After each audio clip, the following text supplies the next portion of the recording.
मैं, आप जानते हो, पिछले 1.5 साल से चिट्ठियां लिख रहा हूं वसुंधरा जी के कार्यकाल में जो तमाम गंभीर भ्रष्टाचार के आरोप हमने लगाए, अशोक गहलोत जी ने लगाए, मैंने लगाए, मंचों पर लगाए, प्रेस कॉन्फ्रेंस करके लगाए, उनकी जांच क्यों नहीं हो पा रही थी। अब मुझे समझ में आ रहा है कि ये जांच अब तक क्यों नहीं हुई। मेरे चिट्ठियां लिखने के बावजूद मैं 11 अप्रैल को जयपुर में अनशन पर बैठा इस मांग को लेकर, लेकिन अब मैं नाउम्मीद हूं क्योंकि तथ्य सामने आ रहे हैं। कार्रवाई क्यों नहीं हो और क्यों नहीं होगी, ये बात भी स्पष्ट हो चुकी है। इसलिए मैं ऐसा मानता हूं कि हम लोग जो पब्लिक लाइफ में हैं, जनता ही भगवान है और जनता जनार्दन के सामने हम सबको नतमस्तक होना पड़ेगा। मैंने करप्शन की इशू को लगातार उठाया, पहले भी उठाया, आज भी उठा रहा हूं, आगे भी उठाता रहूंगा। जब जब मैं वसुंधरा जी के करप्शन की बात करता हूं या जो पेपर लीक हुए जिसमें लाखों बच्चों के भविष्य पर सवाल चिन्ह खड़े हो गए, इस पर कोई जवाब नहीं आता।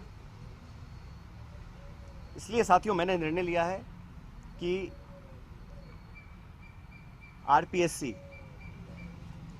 जहां से कई सारे पेपर लीक हुए, बहुत सारी वहाँ पे खबरें आई कि वहाँ पे तमाम भ्रष्टाचार हो रहा है, अजमेर स्थित आरपीएससी है।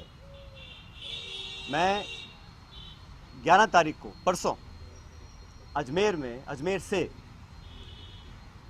एक यात्रा निकालूंगा। जनता के बीच जाकर जनता की आवाज़ सुनेंगे, जनता के मुद्दों को उठाएंगे और जैसा मैंने शुरू में कहा, जनता जनार्दन है, तो जनता के बीच जाना हम सबका दायित्व बनता है। और जो करप्शन के इश्यूज़ हैं, जो नौजवानों के इश्यूज़ हैं, जो पेपर लीक और पेपर कैंसिल के और नौजवानों के हितों से जुड़े मुद्दे हैं, उनको उठाकर मैं एक जन संघर्ष यात्रा निकालने जा रहा हूं, जो 11 तारीख को शुरू होगी अजमेर से और जयपुर की तरफ हम लोग आएंगे। लगभग 125 किलोमीटर की यात्रा है। जन संघर्ष यात्रा लोगों के हितों के लिए, करप्शन के खिलाफ, नौजवानों के संरक्षण के लिए। उनकी आवाज़ को हम सुनेंगे, उनकी आवाज़ को बुलंद करेंगे और मैं समझता हूं कि सही निर्णय तब लिए जाएंगे जब जनता का पूरा हमारा साथ होगा, जनता का पूरा प्रेशर होगा। पैदल यात्रा होगी कैसे, गाड़ियों से? पद यात्रा है,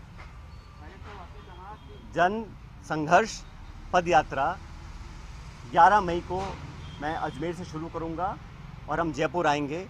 लगभग 5 दिन का समय इस यात्रा में लगेगा। तो जैसे मैंने कहा, ये यात्रा किसी के विरोध में ना होकर करप्शन के विरोध में है, नौजवानों के पक्ष में है। जो तमाम जनता में आज मुद्दे हैं, जो इशूज़ को लेकर हम राजनीति करते हैं, जिन इशू पर मैं हमेशा अपनी बात रखता आया हूं, उनके बीच जाकर, उनकी बात सुनकर, उनकी आवाज़ बनने की हम लोग कोशिश करेंगे और ये अभियान शुरू होगा 11 तारीख को।